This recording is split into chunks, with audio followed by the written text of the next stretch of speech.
こんにちは。銀座成功堂斉藤久志です。日本刀の美、今回は神田からお送りいたします。ここ神田には刀剣刀装具を幅広く扱う神田刀工堂さんがございます。今日はどんな名刀、そしてお話が伺えるのか楽しみです。どうぞよろしくお願いいたします。神田刀工堂、藤田さんです。それではですね、まずお店のご紹介からお願いします。はい。私の父が2001年に神田の方でお店を開いて、でもともと父は刀のコレクターでした。そのもともとの刀コレクターの要因っていうのが、僕の祖父にあたるおじい様がもともと自衛官で、陸軍の中尉まで行ってそうなんですけど、でその時に持っていた刀が胴狸で、うちの父もすごくそれが記憶にあったそうで、それで胴狸の刀が欲しい。でそれから刀の虜になって、で刀を収集し始めて、でそれでお店をやるようになったというのが歴史です。なるほど、そういうことだったんですね。で今こちらで、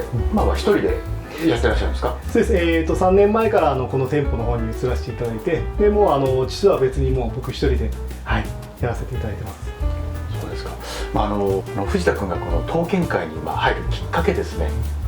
実は僕父親がこういう風なお店を始めたっていうのもうっすらしか聞いてなかったんですよね。でそれで何年かして、僕が30の手前ぐらいかな。で親父がたまたま店手伝いに来いと、お前暇してるんだったらってことで、そうこうしてるうちに父親がやっぱりお客さんなんかに後を継ぎできてよかったねなんていう話をしていて、ね、それが父がすごく嬉しそうな顔してたりしてるのを見てて、で僕も年も30になったんで、これから先どういうふうに生きていくかなって考えた時に、やっぱりちょっと親父の下でいろいろ学びたいなって、刀のことも含めてですけど、そういう生きるためのそういう術っていうのを学びたいなと思って、でそれで改めてじゃあちょっと刀の世界に入れさせてくんないかっていうことで、お願いして、で30ぐらいの時に刀の世界に入れさせていただきました。でそれで店の中で親父に刀のことを教えていただいたと同時に、やっぱりそれだけじゃちょっと足りないなということだったんで、佐野美術館の方へ行かせていただいて、で渡辺先生の方でも2年か3年間ぐらいかな勉強させていただきました。だけどその時も僕駆け出しで正直刀か脇差しか担当かも区別つかないぐらいだったんで、もう何が何だか分かんないまま手に持ってたんですけど、今思えばとんでもない刀を手に持たせていただいたなっていうのが、それこそ国宝からね、重要文化財、重要美術品、名品あるんで、そういう意味では本当に勉強になったと思いますし、そうですね。でそれでその後久石さんの方の高山先生の勉強会の方に呼んでいただいて。どうですか、勉強会は。はい、なかなかやっぱり刀っていうのは自分の手元にあるものだとなかなかやっぱり勉強は、ある程度限られたものしかできないんですけど、やっぱり久石さんのところ勉強会行かせていただいて、で高山先生にいろいろお話聞かせていただいて、で名刀を見せていただいて、それでやっぱり見識がかなり広がって、とても勉強になって刀の幅が広がっていると感じます。勉強はここまでやったら卒業というのはないので、現役でこの仕事やってる間ずっともう勉強だと思いますので、これからもよろしくお願いします。こちらこそよろしくお願いします。それとあと、藤田君はちょっとこの刀のこの刀剣賞になる前、ちょっとまた変わったお仕事をされてたということなんで、ちょっとその辺も、学生時代在学中にたまたまアルバイトでちょっと知り合った方にモデルの仕事なんてやってみないっていうふうにちょっと声かけられて、それちょっと興味を持ち始めて、なんだかんだ20年近くその世界で仕事、あんまりそんなに大きい仕事じゃないんですけど、いろいろなお仕事させていただいて、でいろんな角度からものを見させていただいたり。ある時に電車に乗ってて何気なくある広告があって、ずーっとボケーっと見てたら、どっかで見たことある顔だなと思ってたらと思ったら藤田君だったので、ある有名な会社の広告で、あの時は正直びっくりしました。芸能の世界からこの刀剣界に入って全くこの別の世界からなんてどうだったですか、最初この印象、刀剣界。やっぱりそのモデルの世界っていうのは、やっぱり流行をやっぱりそういう風な基本的に世界観を持ってる人たちばっかりなんで、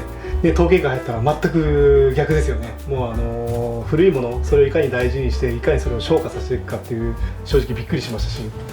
けど同じどっちの世界もやっぱりものに対してのエネルギーの強さっていうのがやっぱりすごく強い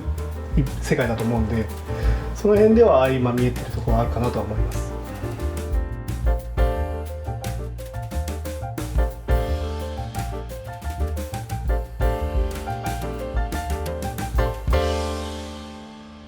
それでは名刀紹介ということで、今日は2振りご紹介いただけるということで、それではまず1振り目ご紹介をお願いいたします。はい、1振り目は、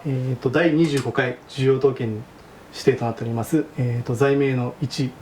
文字の刀となっております。この刀は、長さが、2尺1寸5分となってまして、で中子は産で名が罪名で1と切られています。で地金なんかっていうのはよく積んでいて釣りも出て、刃の方は、長寿刃もよく見えて、いわゆる一文字の典型作かなというふうに思います。比較的元はおとなしいんですけど、物打ちあたり行くと、よく乱れていて、見栄えのある典型的な一文字の刀かなと思います。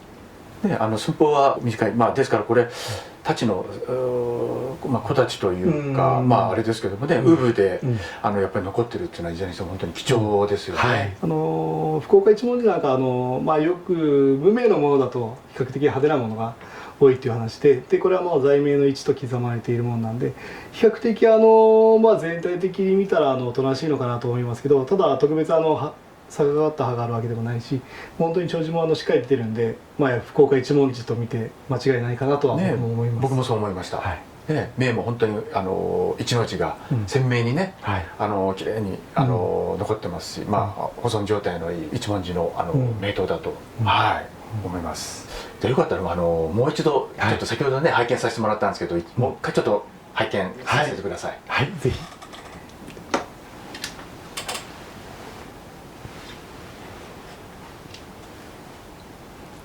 やっぱり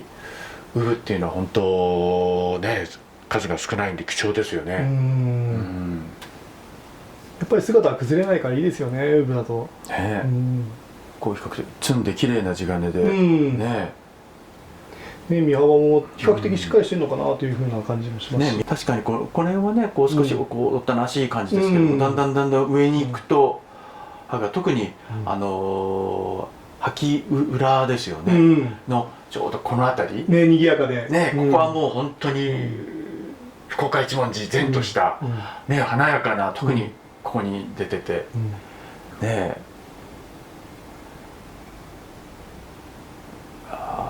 写りもよく写りも出てますもんね。立ってますし、けどやっぱりこういう刀っていうのは実際に腰に刺してやっぱり戦場に出てったものそうでしょうね。もう長さ的にも名刀だと思います。ありがとうございます。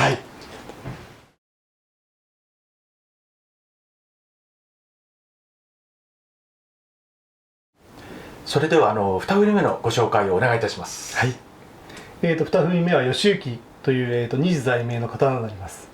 義行というのが元は陸奥の方で生まれた刀鍛冶で、大阪に出て大和守義道の門人となります。その後に山内家に召し抱かれて土佐藩の方へ。なんでこの刀をちょっと紹介させていただいたというと、この刀は例の坂本龍馬が今日の大宮で最後亡くなった時に持っていたという愛刀でして、これ自体がそういうわけじゃないんですけど、龍馬が義行をずっと腰に携えて持ってたっていう風な歴史のある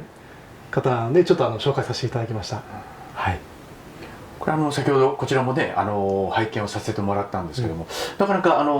作り込みもちょっと変わった、ちょっとこう冠落としみたいな、しのぎ作りなんですけども、胸の方をねこう落としてある、ちょっと変わった作り込みで、で出来もなかなかこう袋丁子みたいのがあったりとか、なかなかこう見どころのある、でまたやっぱりね先ほど話ありましたけど、この作者どちらかというとこの坂本龍馬愛刀であったということで、この作者自体の知名度がこうグッと上がったかなという当時はやっぱり全国的にはそんなに有名な刀鍛冶ではなかったんでしょうし、だけどやっぱり土佐藩の中ではやっぱりお抱え子ということで、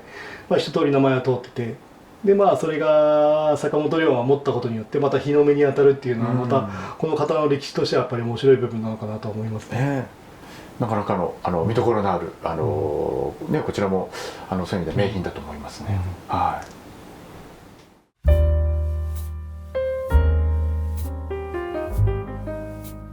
それでは最後に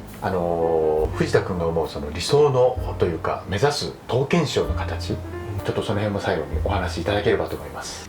まあこういうのは運命なのかもしれないんですけど、まあこういう風な刀を商いさせていただいてっていうことは何たるかっていうことは、やっぱり何百年とつないできたものをまたこれを後世につなげる橋渡し、